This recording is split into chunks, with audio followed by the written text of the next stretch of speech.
सोचो तुमने business start किया, प्रॉफिट हो रहा है या लॉस, कैसे पता चलेगा? यही है अकाउंटिंग का real game. Welcome to the series. Last videos में हमने बेसिक समझे थे और आज हम बात करेंगे ऑब्जेक्टिव्स ऑफ अकाउंटिंग। अकाउंटिंग का मेन गोल क्या है? सिंपल लैंग्वेज में अकाउंटिंग का काम सिर्फ रिकॉर्ड्स बनाना नहीं होता, बल्कि यूजफुल इंफॉर्मेशन देना होता है जो बिजनेस डिसीजंस लेने में हेल्प करे। Welcome to Students Faith. Keep doing, keep learning, keep faith and keep growing. And तक रुकना। लास्ट में एक शॉर्टकट ट्रिक दूंगी जिससे सारे ऑब्जेक्टिव्स 10 सेकेंड में याद हो जाएंगे। Now let's start. First objective is records को मेंटेन करना। जो हमारे बिजनेस के रिकॉर्ड्स हैं, बिजनेस की ट्रांजेक्शन्स हैं, हमने सेल की है, परचेज की है, सबसे पहला ऑब्जेक्टिव है बिजनेस के सारे ट्रांजैक्शंस का प्रॉपर रिकॉर्ड मेंटेन करना। मतलब हर सेल, परचेज, एक्सपेंस को, कैश एंट्री को, हर चीज़ को प्रॉपर वे से लिखना।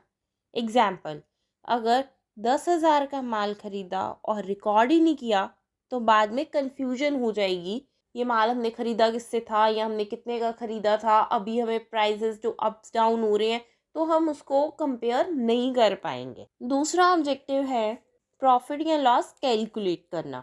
अकाउंटिंग के थ्रू ही पता चलता है कि बिजनेस अर्न कर रहा है या लॉस में जा रहा है। ये मेनली ट्रेडिंग और प्रॉफिट एंड लॉस अकाउंट से पता चल जाता है। तीसरा ऑब्जेक्टिव है फाइनेंशियल पोजीशन शो करना। मतलब बिजनेस के पास एसेट्स कितनी है, लाइबिलिटीज कितनी है, इसके लिए बैलेंस शीट का यूज किया जाता है। अकाउंटिंग का एक इम्पॉर्टेंट ऑब्जेक्टिव ये भी है कि डिफरेंट यूजर्स की इंफॉर्मेशन प्रोवाइड की जाए, जैसे ऑनर्स, स्टेक होल्डर्स, बैंक्स।